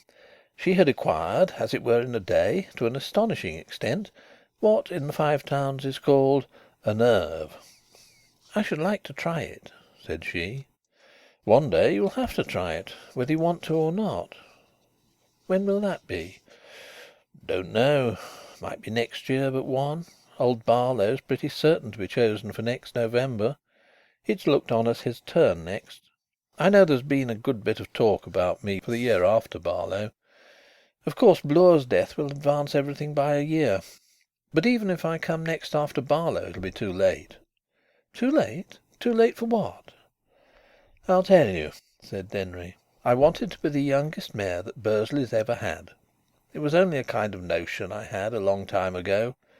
I'd given it up because I knew there was no chance unless I came before Bloor, which of course I couldn't do. Now he's dead. If I could upset old Barlow's apple cart, I should just be the youngest mayor by the skin of my teeth. Huskisson, the mayor in 1884, was aged 34 and 6 months. I've looked it all up this afternoon." "How lovely if you could be the youngest mayor." "Yes. I'll tell you how I feel. I feel as if I didn't want to be mayor at all if I can't be the youngest mayor. You know." She knew. "Oh!" she cried, "do upset Mr. Barlow's apple cart. He's a horrid old thing. Should I be the youngest mayoress?" "Not by chalks," said he.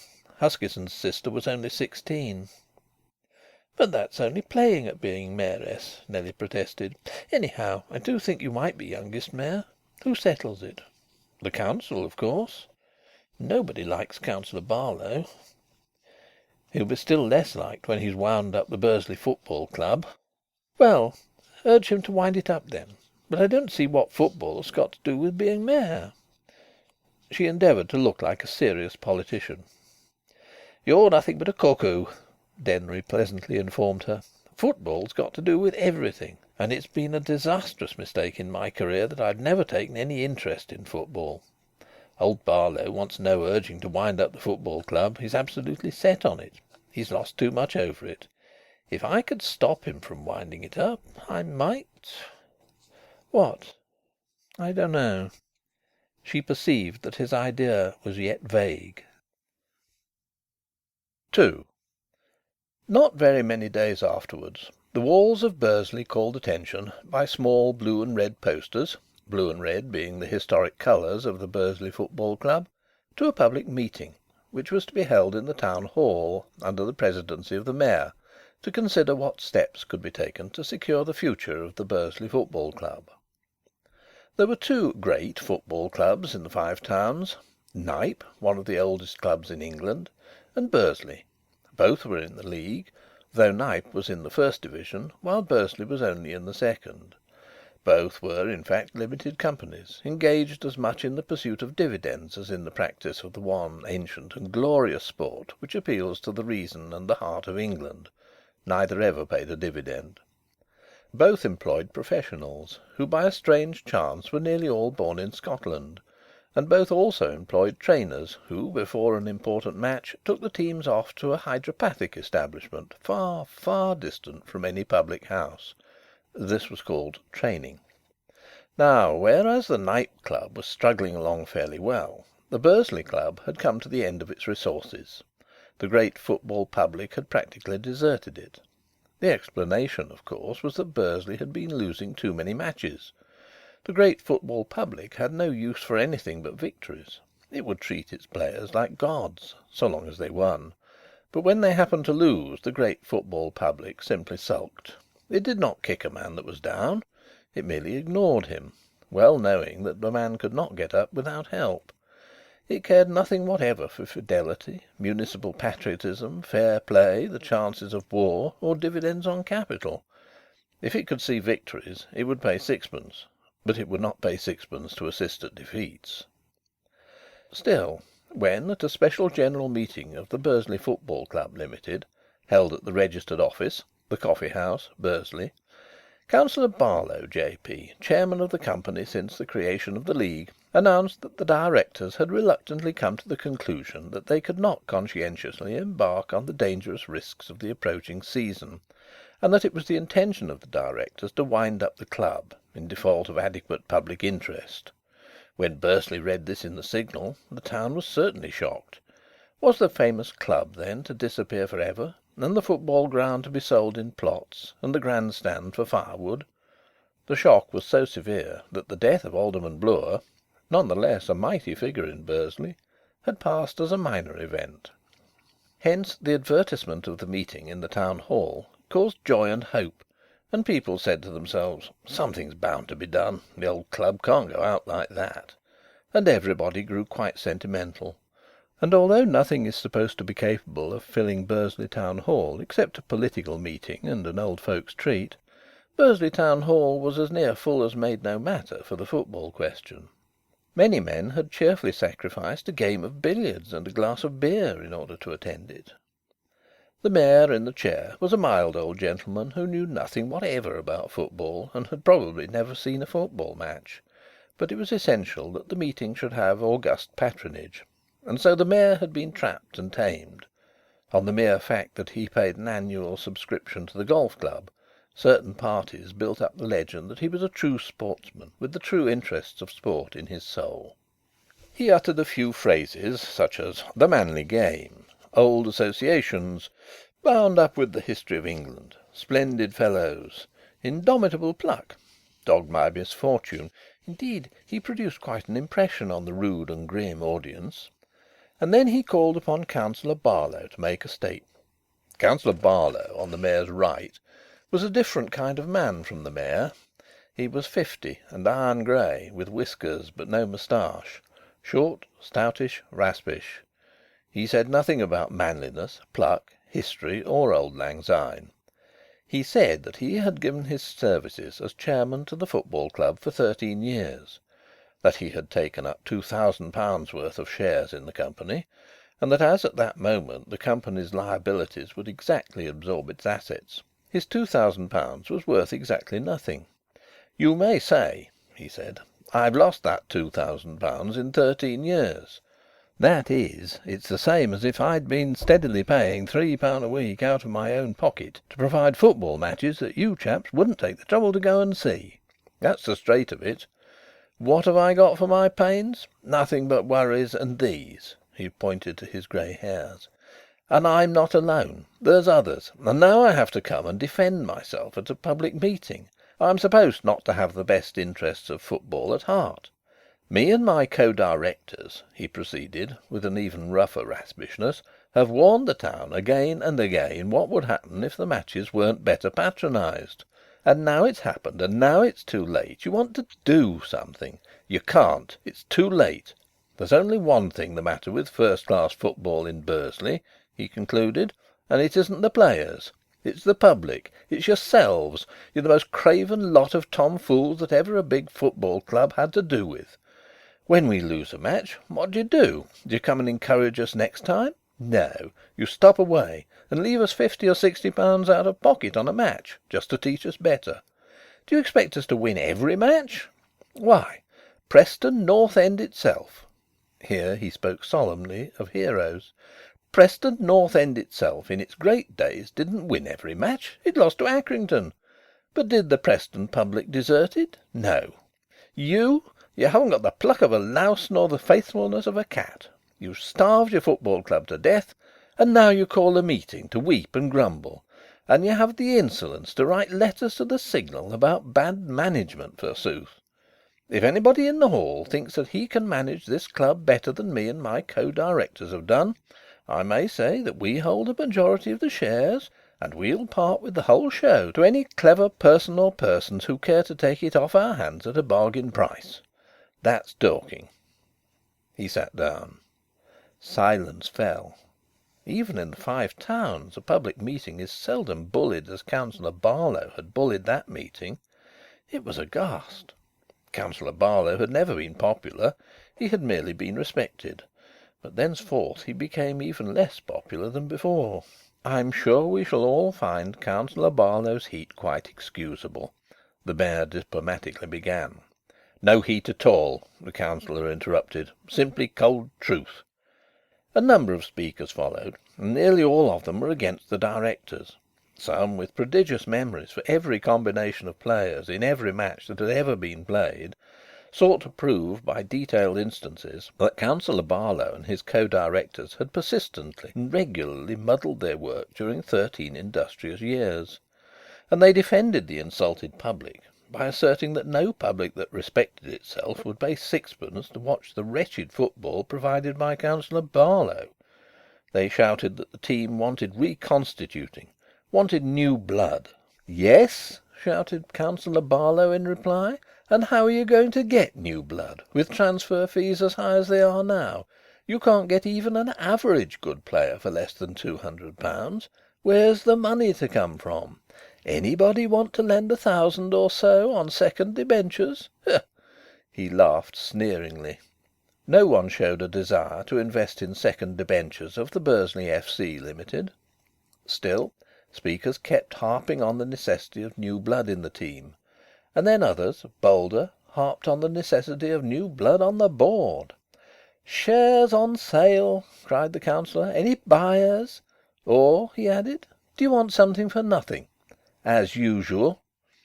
At length a gentleman rose at the back of the hall.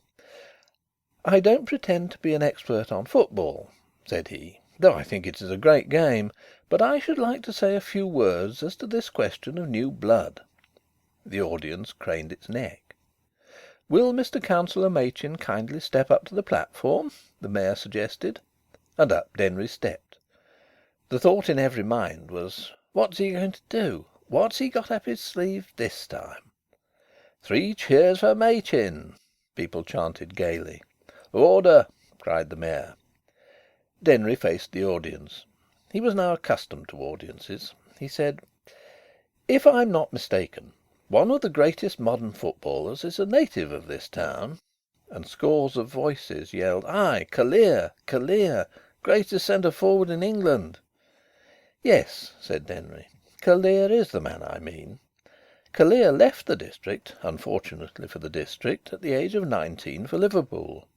And it was not until after he left that his astounding abilities were perceived. It isn't too much to say that he made the fortune of Liverpool City, and I believe it's a fact that he scored more goals in 3 seasons than any other player has ever done in the league. Then York County, which was in a tight place last year, bought him from Liverpool for a high price, and as all the world knows, Callear had his leg broken in the first match he played for his new club. That just happened to be the ruin of the York Club, which is now quite suddenly in bankruptcy, which happily we're not, and which is disposing of its players. Gentlemen, I say that Callear ought to come back to his native town. He's fitter than ever he was, and his proper place is in his native town." Loud cheers. As captain and centre forward of the club of the Mother of the Five Towns, he would be an immense acquisition and attraction, and he'd lead us to victory. Renewed cheers. "And how," demanded Councillor Barlow, jumping up angrily, "are we to get him back to his precious native town? Councillor Machin admits that he's not an expert on football. It will probably be news to him that Aston Villa have offered £700 to York for the transfer of Callear, and Blackburn Rovers have offered £750, and they're fighting it out between 'em. Any gentleman willing to put down £800 to buy Callear for Bursley?" he sneered. "I don't mind telling you that steam engines and the King himself couldn't get Callear into our club." "Quite finished?" Denry inquired, still standing. Laughter, overtopped by Councillor Barlow's snort as he sat down. Denry lifted his voice. "Mr. Callear, will you be good enough to step forward and let us all have a look at you?" The effect of these apparently simple words surpassed any effect previously obtained by the most complex flights of oratory in that hall. A young, blushing, clumsy, long-limbed, small-bodied giant stumbled along the central aisle and climbed the steps to the platform, where Denry pointed him to a seat. He was recognised by all the true votaries of the game, and everybody said to everybody, "By gosh, it's him right enough. It's Callear," and a vast astonishment and expectation of good fortune filled the hall. Applause burst forth, and though no one knew what the appearance of Callear signified, the applause continued and waxed. "Good old Callear!" The hoarse shouts succeeded each other. "Good old Machin!" "Anyhow," said Denry, when the storm was stilled, "we've got him here, without either steam engines or His Majesty. Will the directors of the club accept him?" "And what about the transfer?" Councillor Barlow demanded. "Would you accept him and try another season if you could get him free?" Denry retorted. Councillor Barlow always knew his mind, and was never afraid to let other people share that knowledge. "Yes," he said. "Then I will see that you have the transfer free." "But what about York?" "I have settled with York provisionally," said Denry. "That's my affair. I have returned from York to day. Leave all that to me. This town has had many benefactors, far more important than myself, but I shall be able to claim this originality. I'm the first to make a present of a live man to the town. Gentlemen, Mr. Mayor, I venture to call for 3 cheers for the greatest centre forward in England, our fellow townsman." The scene, as the signal said, was unique. And at the Sports Club and the other clubs afterwards, men said to each other, "No one but him would have thought of bringing Callear over specially and showing him on the platform. That's cost him above twopence, that has." 2 days later a letter appeared in the Signal, signed "Fiat Justitia," suggesting that Denry, as some reward for his public spirit, ought to be the next Mayor of Bursley in place of Alderman Bloor, deceased. The letter urged that he would make an admirable Mayor, the sort of Mayor the old town wanted in order to wake it up, and also it pointed out that Denry would be the youngest Mayor that Bursley had ever had, and probably the youngest Mayor in England that year. The sentiment in the last idea appealed to the town. The town decided that it would positively like to have the youngest Mayor it had ever had, and probably the youngest Mayor in England that year. The Signal printed dozens of letters on the subject. When the council met, more informally than formally, to choose a chief magistrate in place of the dead alderman, several councillors urged that what Bursley wanted was a young and popular Mayor, and, in fine, Councillor Barlow was shelved for a year. On the choice being published, the entire town said, "Now we shall have a mayoralty, and don't you forget it." And Denry said to Nellie, "You'll be Mayoress to the youngest Mayor, etc., my child, and it's cost me, including hotel and travelling expenses, £811 6 and 7." 3. The rightness of the Council in selecting Denry as Mayor was confirmed in a singular manner by the behaviour of the football and of Callear at the opening match of the season. It was a philanthropic match between Bursley and Axe for the benefit of a county orphanage, and according to the custom of such matches the ball was formally kicked off by a celebrity, a pillar of society. The ceremony of kicking off has no sporting significance. The celebrity merely with gentleness propels the ball out of the white circle and then flies for his life from the mêlée. But it is supposed to add to the moral splendour of the game. In the present instance the posters said "Kick off at 3:45 by Councillor E. H. Machin, Mayor Designate," and indeed no other celebrity could have been decently selected. On the fine afternoon of the match Denry therefore discovered himself with a new football at his toes, a silk hat on his head, and 22 Herculean players menacing him in attitudes expressive of an intention to murder him. Bursley had lost the toss, and hence Denry had to kick towards the Bursley goal. As the signal said, he "dispatched the sphere" straight into the keeping of Callear, who, as centre forward, was facing him, and Callear was dodging down the field with it before the Axe players had finished admiring Denry's effrontery. Every reader will remember with a thrill the historic match in which the immortal Jimmy Brown, on the last occasion when he captained Blackburn Rovers, dribbled the ball himself down the length of the field, scored a goal, and went home with the English Cup under his arm. Callear evidently intended to imitate the feat. He was entirely wrong. Dribbling tactics had been killed for ever years before by Preston North End, who invented the "passing" game. Yet Callear went on, and good luck seemed to float over him like a cherub. Finally he shot, a wild high shot, but there was an adverse wind which dragged the ball down, swept it round and blew it into the net. The first goal had been scored in 20 seconds. It was also the last in the match. Callear's reputation was established. Useless for solemn experts to point out that he had simply been larking for the gallery, and that the result was a shocking fluke. Callear's reputation was established. He became at once the idol of the populace. As Denry walked gingerly off the field to the grandstand, he too was loudly cheered, and he could not help feeling that somehow it was he who had scored that goal, and although nobody uttered the precise thought, most people did secretly think, as they gazed at the triumphant Denry, that a man who had triumphed like that, because he triumphed like that, was the right sort of man to be mayor, the kind of man they needed. Denry became identified with the highest class of local football. This fact led to a curious crisis in the history of municipal manners. On Corporation Sunday the mayor walks to church, preceded by the mace and followed by the aldermen and councillors, the borough officials, the volunteers and the fire brigade. After all these, in the procession, come individuals known as prominent citizens. Now the first and second 11s of the Bursley Football Club, headed by Callear, expressed their desire to occupy a place in Denry's mayoral procession. They felt that some public acknowledgment was due to the mayor for his services to the national sport. Denry instantly agreed with thanks. The notion seemed to him entirely admirable. Then some unfortunately inspired parson wrote to the Signal to protest against professional footballers following the chief magistrate of the borough to church. His arguments were that such a thing was unheard of, and that football was the cause of a great deal of evil gambling. Some people were inclined to agree with the protest, until Denry wrote to the Signal and put a few questions. Was Bursley proud of its football team? Or was Bursley ashamed of its football team?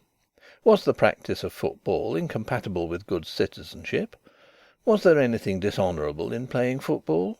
Ought professional footballers to be considered as social pariahs? Was there any class of beings to whom the churches ought to be closed?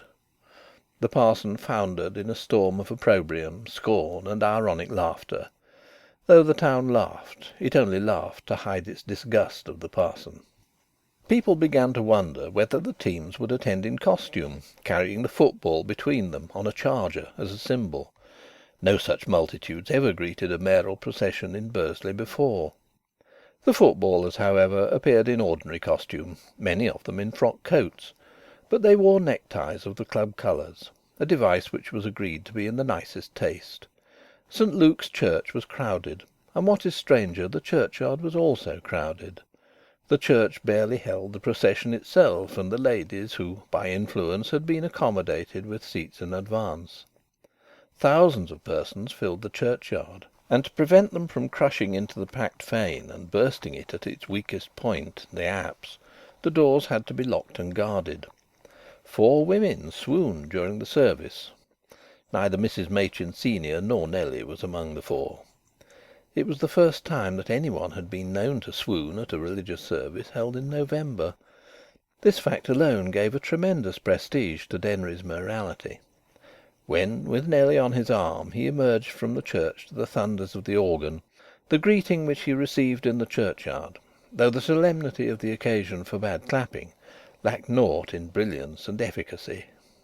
The real point and delight of that Corporation Sunday was not fully appreciated till later. It had been expected that the collection after the sermon would be much larger than usual, because the congregation was much larger than usual. But the churchwardens were startled to find it 4 times as large as usual. They were further startled to find only 3 threepenny bits amongst all the coins. This singularity led to comment and to note comparing. Everybody had noticed for weeks past a growing dearth of threepenny bits. Indeed, threepenny bits had practically vanished from circulation in the Five Towns. On the Monday it became known that the clerks of the various branches of the Universal Thrift Club Limited had paid into the banks enormous and unparalleled quantities of threepenny bits. And for at least a week afterwards everybody paid for everything in threepenny bits.